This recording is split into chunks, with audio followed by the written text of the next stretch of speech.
What's up YouTube et bienvenue pour une autre vidéo. Guys, aujourd'hui, on va parler de mon histoire, un peu avec le trading, comment tout ça a commencé.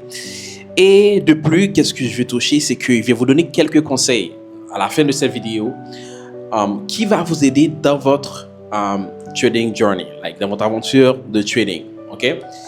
Moi, j'ai connu le trading en 2016. Pourquoi je ne compte pas l'année de 2016 comme une année que j'apprenais le trading? Vous allez comprendre pourquoi quand vous allez entendre mon histoire. Ok? J'ai connu le trading en 2016, mais je peux dire que j'ai commencé à apprendre le trading à partir de 2017. Ok?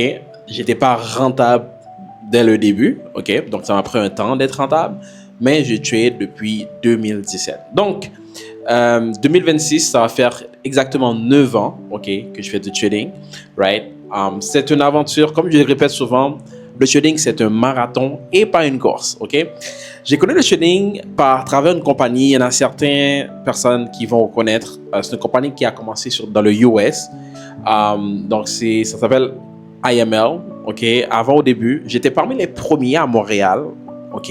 Même pas à Montréal, mais juste au Canada, à rentrer dans cette compagnie, ok? Donc, c'est une compagnie, en fait, ils te disaient, écoute, they're gonna teach you how to trade, comment faire du trading, etc. Pourtant, c'est pas vrai parce que quand j'ai rentré dans la compagnie, c'était vraiment beaucoup plus focus sur le recrutement. C'était une compagnie genre pyramidale, on va dire.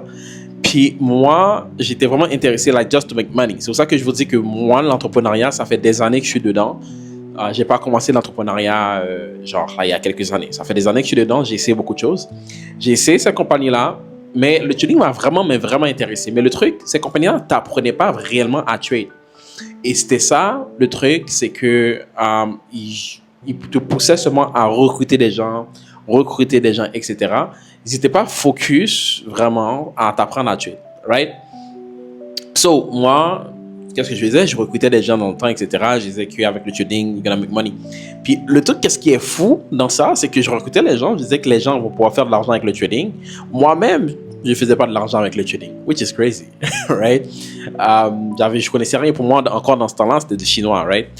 Mais la culture est tellement dans le recrutement, ça te pousse tellement à aller chercher de nouvelles personnes. Ça a commencé comme ça. Finalement, la compagnie a dû fermer. Pourquoi? Parce que la compagnie a fermé parce que ils n'étaient pas encore légalisés ici au Canada, donc il y a eu beaucoup de choses légales, etc. Ils ont fermé, ils ont réouvert, je pense 2018, 2019, I think. Puis là, j'étais rentré encore, ok, mais encore là, ils apprenaient rien. Mais j'étais déjà dans mon aventure de training, etc. So, je recrutais les gens. Moi, je suis vraiment moi. Depuis longtemps, vous me voyez sur les réseaux sociaux, j'ai ce don-là de rassembler les gens, ok, vraiment. Je suis capable de rassembler beaucoup de personnes. Parce que d'ailleurs, je ne suis pas quelqu'un avec de mauvaise foi à la base. So, les gens me font confiance assez facilement. OK? Puis, je recrutais les gens et tout. So, il y en a qui faisaient de l'argent en recrutant d'autres personnes, mais personne ne faisait de l'argent avec le trading. Right? So, à part moi, j'ai commencé à faire un peu de profit. Pourquoi? Parce que moi, j'avais pris le trading au sérieux, donc j'avais appris le trading, mais par moi-même. OK? Quand je dis par moi-même, c'est sans cette compagnie. Mais le truc, c'est que ce que vous devez comprendre, moi, j'ai essayé d'apprendre le trading via YouTube. YouTube, ça te donne les bases, le basic. But si tu veux vraiment devenir un trader profitable, YouTube, c'est pas la solution. OK? Il faut vraiment trouver un mentor.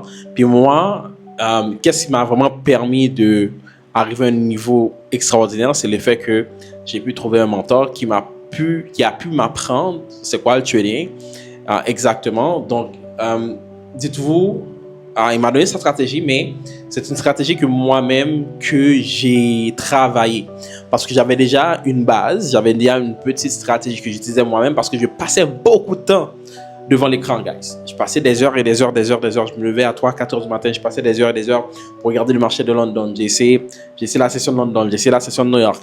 Sauf asiatique, je n'essayais pas parce que moi, depuis longtemps, j'étais un scalper ou day trader. So, il n'y a pas beaucoup de volume dans la session asiatique. Donc, je ne faisais jamais la session asiatique vraiment. OK? So, donc, j'ai commencé comme ça, guys. J'ai commencé comme ça.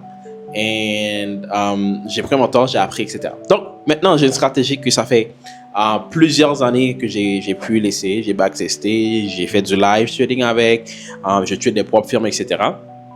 qui a fait en sorte que maintenant, I know how to trade, right?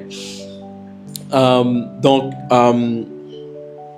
et une chose que je dis souvent par rapport au trading, la stratégie, des fois on pense que la stratégie c'est la clé principale. C'est totalement faux. La clé principale c'est ta psychologie parce que j'avais, guys, je sais pas combien de stratégies que j'ai passées, j'avais des bonnes stratégies dans mes mains, mais le fait, dès que je perdais un ou deux trades, je disais que la stratégie n'est pas bonne.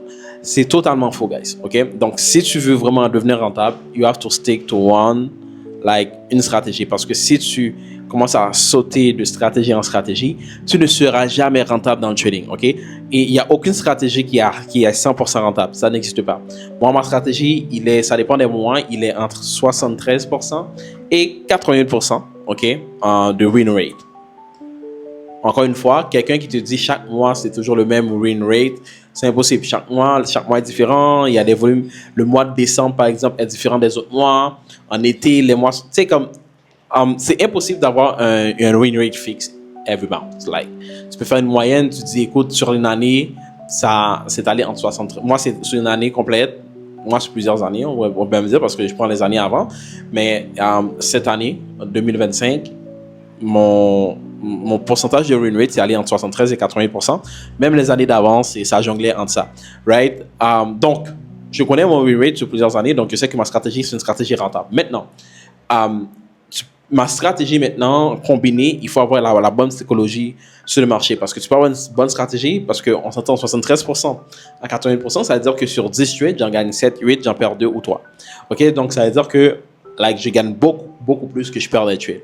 Mais, même avec ça, si j'avais pas la bonne psychologie je serais pas rentable aujourd'hui, right?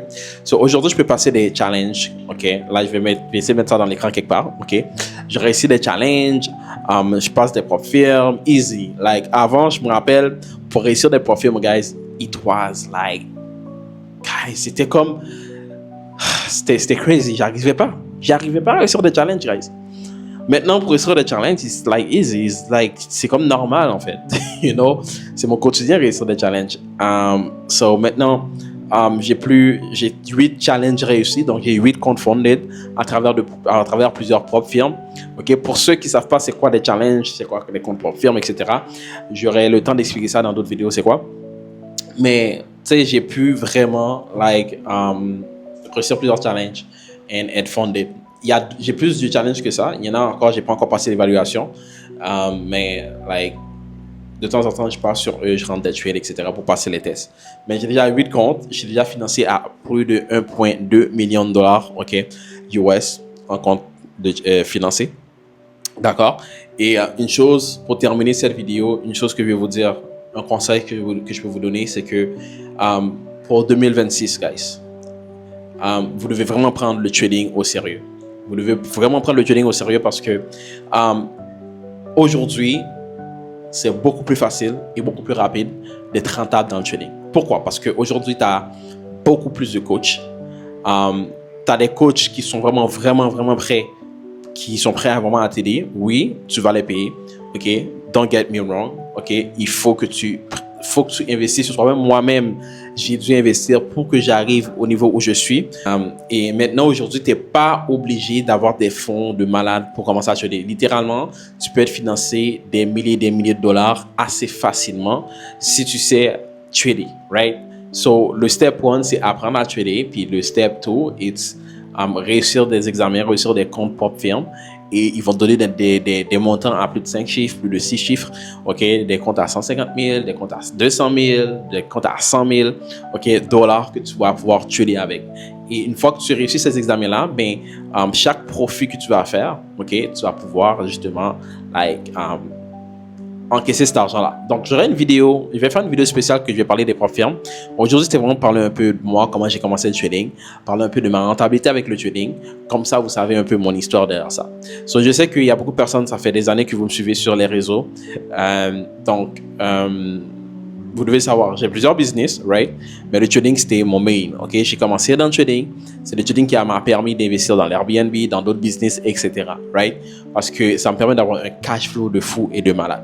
Et avant que la vidéo se termine, n'oublie pas de t'abonner, like cette vidéo et laisse un commentaire. Ça va m'aider à grandir ma chaîne. De toute façon, en ce moment, vous voyez mes abonnés, je ne gagne rien. Tout le contenu que je vous donne, c'est like it's for free. So, ça vous coûte rien de vous abonner à ma chaîne pour que vous puissiez me supporter, ok, and then pour que j'ai le courage de continuer. Parce que ce que je fais en ce moment, je ne gagne pas de l'argent avec, donc je suis pas obligé de continuer. Donc, juste abonnez-vous, guys, likez la vidéo et commentez. Ça va me faire plaisir. Donc, c'est tout pour cette vidéo, guys. Sur ce, je vais essayer de faire au moins minimum 2 vidéos de YouTube par semaine. J'essaie d'en faire même 3 parce que j'essaie de grandir la chaîne. J'essaie de vous donner plus de contenu ici, ok, sur YouTube. Donc, j'espère que, si je vois que vous êtes très présent, je vois que vous êtes très actif, je vois que vous interagissez beaucoup, je vais faire beaucoup plus de vidéos comme ça. Parce que surtout à Montréal, on n'a pas ce cas de figure des gens qui sont quand même assez influents, qui vous apprennent vraiment le trading, comme ça se doit. Ok, comme ça se doit. Pas juste, prends mes signaux, etc. Moi aussi, je donne des signaux, mais mes signaux, c'est pas n'importe quel signaux. Donc, c'est-à-dire, je suis pas le genre de gars qui va donner des signaux, 10 signaux par jour, 15 signaux par jour, non. Moi, par jour, je prends 1 à 2 trades. Donc, je prends les positions que je vous donne. Je prends de 1 à 2 trades par jour. OK? Donc, si je prends un trade, vous l'avez. Si vous prenez 2 trades, vous l'avez. Il y a des jours que je ne trade pas parce que le marché, les conditions du marché ne me le permettent pas. Donc, pourquoi je vous dis, guys, faites attention. Alors, les gens qui aiment prendre des signaux, faites attention avec qui vous prenez les signaux. Donc, si tu vas dans un Telegram, tu vois qu'il t'envoie 8, 9, 10 signaux, 15 signaux par jour, guys, c'est pas des gens qui savent trader. Ils visent 10 pips, ils vont te faire risquer genre 50 pips. Oui, tu gagnes 2, 3, 4 fois. Et quand tu perds, tu viens de perdre tous tes profits. It doesn't make any sense, right? Si tu veux prendre des signaux, prends des signaux de quelqu'un qui sait réellement trader, quelqu'un qui va regarder les conditions du marché. Moi, il y a des gens qui viennent me parler, qui me disent, est-ce que tu donnes beaucoup de signaux par jour? J'étais comme, bro, si c'est ça qui t'intéresse, c'est que t'es pas là vraiment pour to make money, parce qu'à la fin de la journée, je vais donner 1 signal par jour. Si tu en as 5 pour la semaine, si dans les 5 j'en gagne 3 ou j'en gagne 4, it's good, you're making money. So, quand je perds un trade, tu vas pas perdre toute ta balance. C'est ça le truc. Moi, quand tu perds un trade avec moi, tu perds pas toute ta balance parce que il y a un risk management, puis je vais pas risquer 50 pips pour aller chercher juste un petit mouvement. OK? Donc, sur ce, guys, abonnez-vous. Partagez la vidéo, likez, laissez-moi un commentaire et ça me fait plaisir. Je vais essayer de vous faire une autre vidéo pour ce week-end. I don't know, ça va dépendre des résultats de cette vidéo. Ok, sur ce, ciao, ciao.